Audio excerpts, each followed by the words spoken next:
I greet you in the name of Jesus Christ. Praise the Lord. Want to welcome you again to another wonderful Sabbath morning that we are going to have our sermon today. Wherever you are, dear viewer, I want to welcome you as we take a journey through God's words. And before we do that, let us pray. Our most gracious, loving Father in heaven, we come before you this morning. We want to thank you because of the programs that you have been having here this Holy Sabbath. We want, Lord, to thank you also for preparing us to listen to your word right now. As we are going to hear your word, Lord, through this sermon, may you use me as a vessel and help our dear viewer out there so that all of us can be blessed together in Jesus' name. Amen. Brothers and sisters, my name is Pastor Charles Mutugi from Seventh-day Adventist Church Parklands. I want to welcome you to today's sermon entitled Disappointment and God's Appointment. Disappointment and God's Appointment. Our key text comes from the book of Jeremiah, chapter 20, verse number 7. Jeremiah says, "O Lord, you deceived me, and I was deceived. You are stronger than I, and have prevailed. I am in derision daily. Everyone mocks me."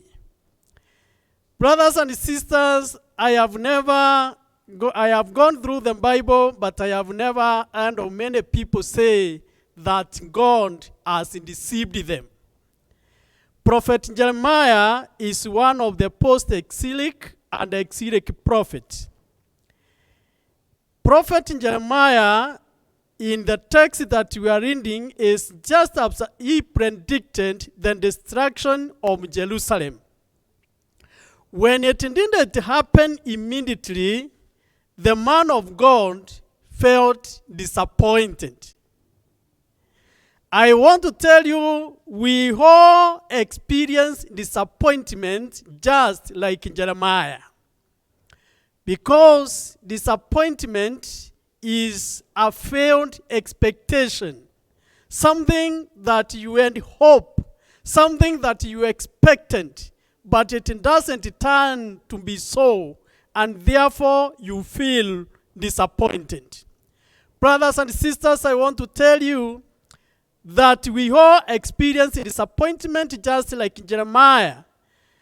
Even though we don't come out honestly like Jeremiah to say that, "Lord, you have deceived me," but we are all disappointed by things.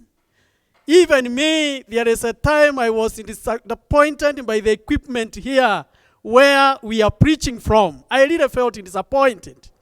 Sometimes we are disappointed by events. Someone who gives you a date and the person doesn't turn up. You really feel disappointed. Sometimes we are disappointed by people.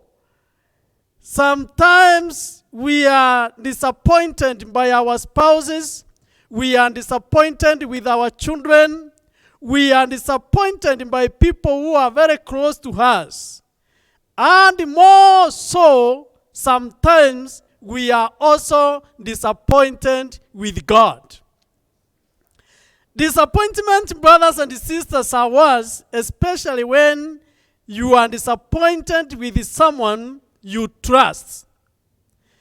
If you read your Bible from the book of Psalms chapter 55, I want to take you through the book of Psalms, Psalm number 55. You will learn that David says that if I was disappointed by someone who is not close to me, I couldn't be able to bear it. In the book of Psalm 55, I will read from verse number 12 all the way to verse number 13. It says, For it is not an enemy who reproaches me. Then I could bear it. Nor is it one who hates me, who has exalted himself against me. Then I could hide from him. But it was you, a man my equal, my companion, and my acquaintance. David is saying that I was not disappointed by an enemy. I was not disappointed by a person that I do not trust, but I am being disappointed by a man, my companion, my equal. David says, if I was disappointed by an enemy, that one I could bear. If I was disappointed by a person who is not close to me, this one I could bear. But David is saying, it hurts when someone let us down, especially someone who is very close to us. This kind of disappointment, David says, this one I cannot bear. Brothers and sisters, sometimes we are disappointed by circumstances. I am sure that we had plans sometimes even before COVID-19. Some had planned for weddings. Some had planned to travel to various places. But now the circumstances have already disappointed us. But brothers and sisters, today I want to talk about a disappointment that is more worse than in being disappointed by a friend, and disappointment that is more worse than in being disappointed by people, and disappointment that is more worse than in being disappointed by circumstances, and that is disappointment with God himself. And therefore, my point number one, I want to take you through the point when God disappoints. If you are disappointed with God, brothers and sisters, you are not alone. I remember talking to a brother and a sister who told me that in all my Christian life, I have never felt disappointed by God. If that is your case, praise be to the name of our Lord Jesus Christ. But if you have ever felt as if God has disappointed you, I want to tell you, you are not alone. I want to tell you, no one wants to talk about being disappointed by God. But you are not alone, because if you take some biblical examples, you will see some people who really heard out their complaint, not because of anything, but because they felt disappointed with God. In the book of Genesis 15, verse number 2, Abraham is expressing his disappointment. After God says, I will bless you. After God says, your descendant will be as many as the stars of heaven. After God says that you will become a father of nations. Abraham is expressing his disappointment in Genesis 15, verse number 2, by saying, of what benefit will these blessings be, seeing that I do not have my own son, but Eliezer from Damascus will inherit all that you have blessed me with. Abraham really felt disappointed by God. That despite that God had promised blessings, despite that God had promised him to be a father of nations, but God had not fulfilled the promise of blessing Abraham with his own son. And therefore, Abraham is saying, God, I feel disappointed by you. In the book of Psalm 13, verse 1, I want to tell you, David is also expressing his concern towards God because he feels disappointed. Says, for how long, God, are you going to hide your eyes from me? For how long are you going to turn away from me? Brothers and sisters, I wanted to take you also to another prophet by the name Habakkuk. In the book of Habakkuk, chapter 1, verse number 2, Habakkuk is saying, for how long, Lord, shall I cry and you do not answer? Habakkuk is saying, Lord, I am disappointed with you. How can you look at iniquity going on? How can the righteous continue suffering and you cannot say a word? Habakkuk really felt disappointed by God. I do not want to bother you by taking you to the book of Job, but Job chapter 10 verse 1, Job says, I will launch my complaint against God, because Job felt disappointed by God, despite the fact that the Bible describes Job as a righteous man, a man who was guiltless in terms of works. Brothers and sisters, I want also to remind you what we are handling today. Jeremiah also is in that category. He says, Lord, you have really deceived me. I want to speak to someone out there who is feeling that to some extent the Lord has disappointed you. I want to talk to someone who is feeling that at a certain point I think God does not understand what I am going through. I want to talk to someone out there who is feeling that, Lord, I have cried for you for a very long time and I can't see any good thing happening. Brothers and sisters, one of the reasons why we feel disappointed by God is because we do not understand God. And you cannot understand God because the book of Isaiah 55 verse 8 to 9 tells us that our thoughts are not like God's thoughts, that our ways are different from God's ways. Who can be able to understand God?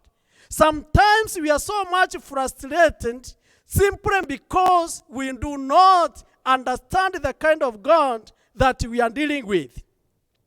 Today, brothers and sisters, as we continue to listen to this word, I want to take you to a case study so that we can learn how to understand God when you really feel disappointed. Whether you are disappointed by people, whether you are disappointed by events, whether you are disappointed by circumstances, whether you feel God himself has disappointed you, I want to take you through the book of John chapter 11.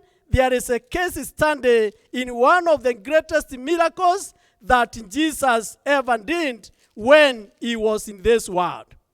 In this book of John chapter 11, I want to start with the story that Lazarus of Bethany was unwell. But I wanted to focus on verse number 3 that says, Therefore the sisters sent to him, that is to Jesus, saying, Lord, behold, he whom you love is sick. Brothers and sisters, as you listen to me out there, you will realize that the sisters were astonished that it could be so that Lazarus was sick. Why?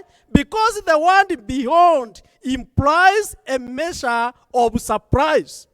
They could not be able to understand how someone that Jesus loves could yet be sick.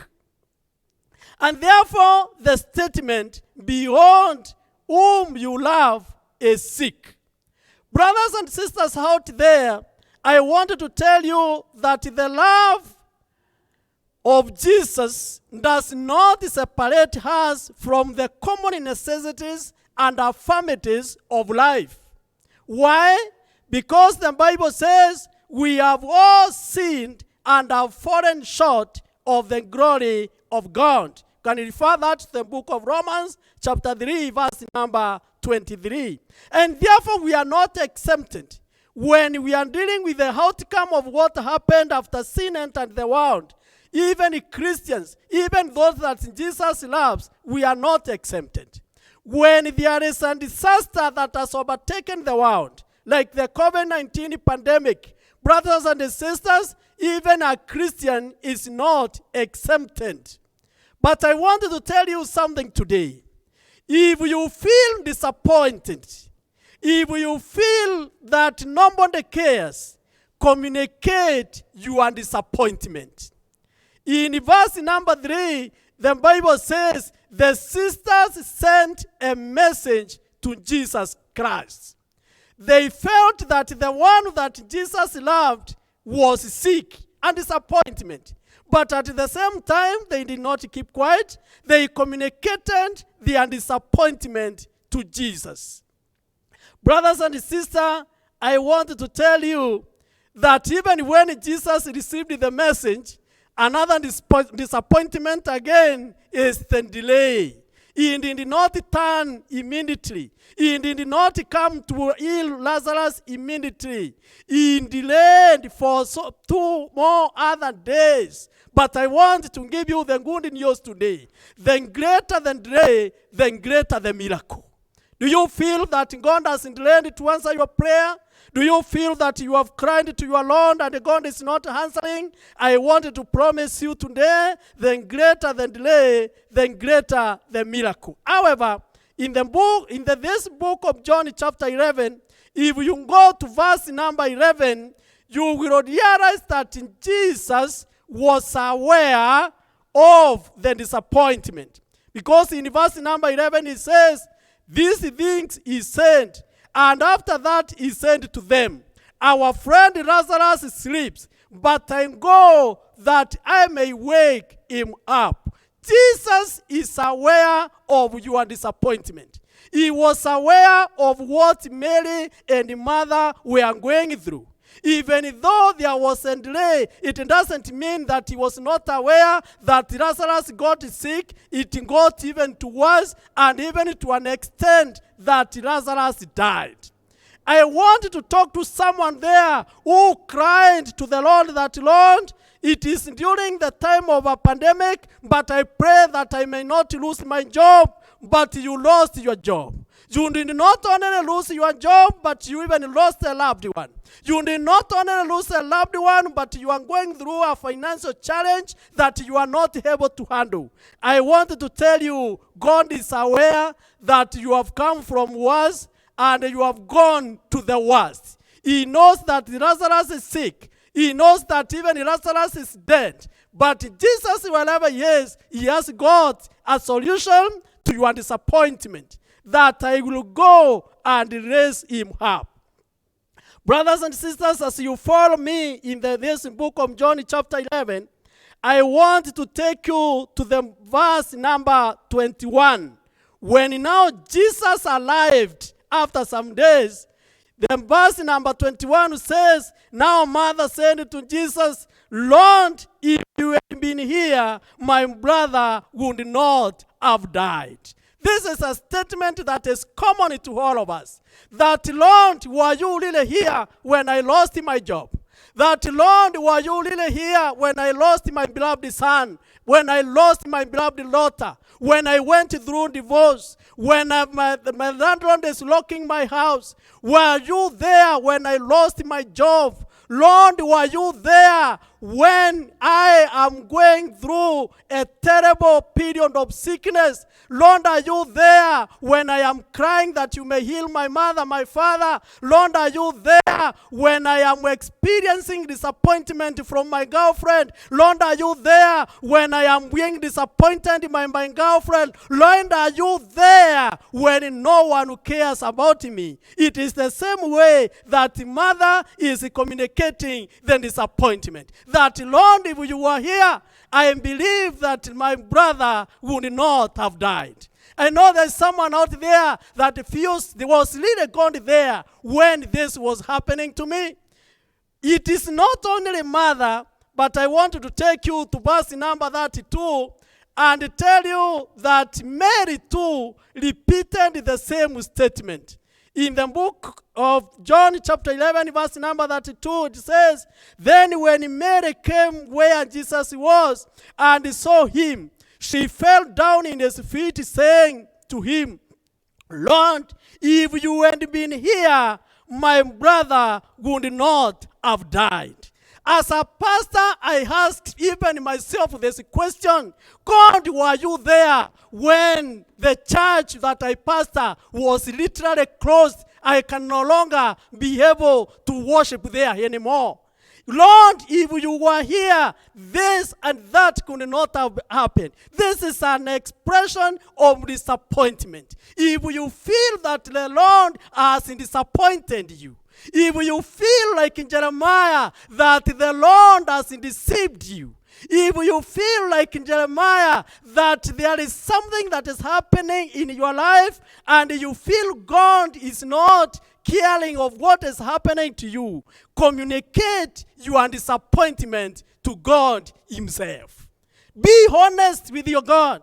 Tell him, God, this is what I am feeling. But brothers and sisters, before I come out of this story in the book of John chapter 11, I want to give you the good news. That when Jesus came, he said, I am the life and the resurrection. Brothers and sisters, if you go to verse 39, when he went towards the tomb in the book, he said, Jesus said, take away the stone. This is another area that I wanted to tell you. That what man can do, God does not do. God will not sit down and write an application for you to go and write for a job. God will not tell you to do the work of waking up very early in the morning so that you can be able to attend your interview on time. God will not be able to graduate you when you have not gone to school. God will not do not have what we call unrealistic faith.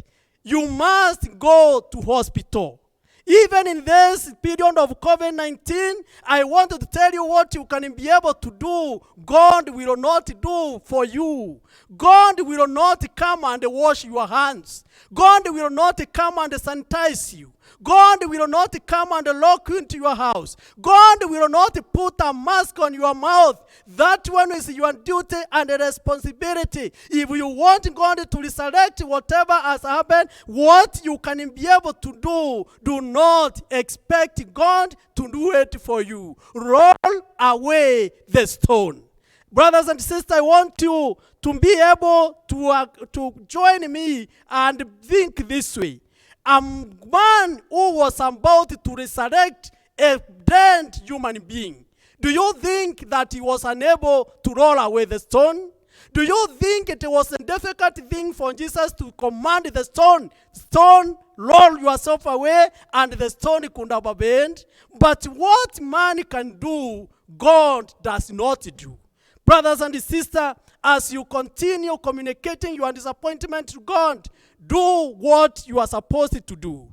But the story ends in verse 42 by saying, later, the sisters are saying that our brother has been here for 4 days, and there will be a great smell because they thought but brothers and sisters, I want to tell you, there is no disappointment that is irreversible with Jesus Christ. There is no condition that is irreversible with Jesus Christ. Have you been disappointed by a girlfriend? Just communicate this to Jesus. A better one is on the way coming in the name of Jesus Christ. Have you been disappointed by a boyfriend? I wanted to tell you, a better man is on the way coming in the name of Jesus Christ. Have you, as your business collapsed, I wanted to tell you, even if it is stinking, it can resurrect in the name of Jesus Christ. There is no situation that is too hard for God to handle. In verse 42, Jesus shouts with a loud voice and says, Lazarus, come out. Then disappointment turned to be appointment. Brothers and sisters, I want to tell you something today. Sometimes it is not what we are going through that pains, but the lack of meaning. Because we do not understand why we are going through, such and such an experience. We are not suffering because there is pain, but we are suffering because we cannot understand why. Only if we understood God, it wouldn't be as pain as much. I don't know what you are going through in your life, but I can guarantee you that God is big enough to handle your disappointment. God is big enough to handle your questions that you feel cannot be answered. You can use your disappointment today to come more closer to God instead of going away from Him. You may have been through a divorce. You may be contemplating for one right now. You may have lost a loved one, your child, your daughter, your son, your husband, your father, your close relative. You may have been betrayed by a friend that you really trusted. This is a friend who can never disappoint me. You may have lost a job. Someone close to you might be having an incurable disease right now as we are speaking. You have questions about God this Sabbath morning, but I want to encourage you. Come to God and ask Him those questions. Communicate your disappointment to God. The book of 1 Peter chapter 5 verse number 7 reminds us that we cast all our cares to God because He cares. Whatever you are going through, no matter how terrible it is, you can tell God how you feel. God will turn your disappointment to an appointment. With Him, communicate your disappointment to God. God has given us a promise that He will never leave you, He will never forsake you. Can a woman forget a sucking child? Yes, she can. But the Lord will never forget you. The Lord will never leave you. I want to invite you and give you encouragement today and the good news that whatever you are going through at this particular moment, turn that disappointment into an appointment with God. Because disappointments are best appointments with God. Disappointments are God's best appointment. Book an appointment with God today. Today, like Jeremiah, even if you feel deceived, Lord, you have deceived me, and I was deceived. Everybody is mocking me. But the good news that Jeremiah didn't know is that the Lord never deceives. The destruction of Jerusalem took place. The children of Israel were taken to exile. They stayed there for 70 good years.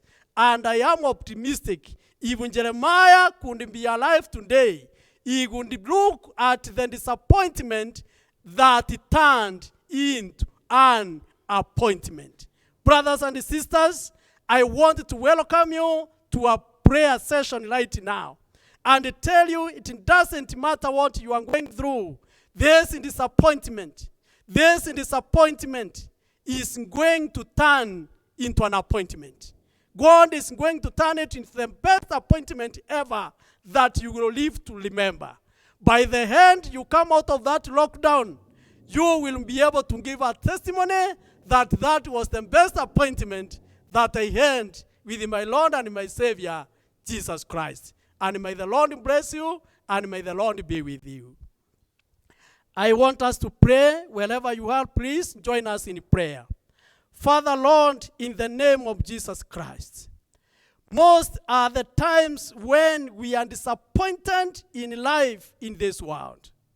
Most are the times we are disappointed by circumstances like the issue that we are handling now of COVID-19 pandemic.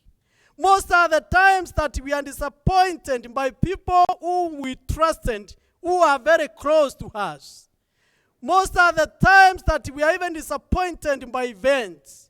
But more so, it is worse when we feel that, Lord, you have disappointed us. But Lord, your word today has given us an encouragement that we should come and talk about it with you. We should be honest with you to say what we are feeling, because you are there to turn that disappointment into an appointment. I am praying for a young person out there who feels that everything is over. I am praying for a parent there who feels disappointed with the children. I am praying for a husband who feels that the wife is disappointed. I am praying for a woman, a lady out there who feels that the husband is disappointed. Lord, you can turn this disappointment to be the best appointment with every individual. I am praying for someone out there who feels that he has lost a job and this is like the end of the world. Lord, you can be able to assure that then greater than delay, then greater than disappointment, then greater the miracle. May that business resurrect like Lazarus in the name of Jesus Christ. If it was a retail, may it be a wholesale in the name of Jesus Christ. As we come out of this particular problem that we are handling, Lord, we pray that we may come out more stronger, resurrected by you, renewed by you in spirit. Is someone out there feeling disappointed because of sin? Lord, you can be able to renew that heart in the name of Jesus Christ. Lord, is someone there feeling that the church has disappointed him or her? Lord, you can be able to turn that one into the best appointment with you. Lord, I pray that today we may have the hope that even though we may be low, even though we may be going through a terrible situation, Lord, may you answer our prayer. May you visit each and every one of us and meet us at our point of need. May you bless us today as we enjoy the holy hours of this wonderful Sabbath. In Jesus' name we pray and believe. Amen.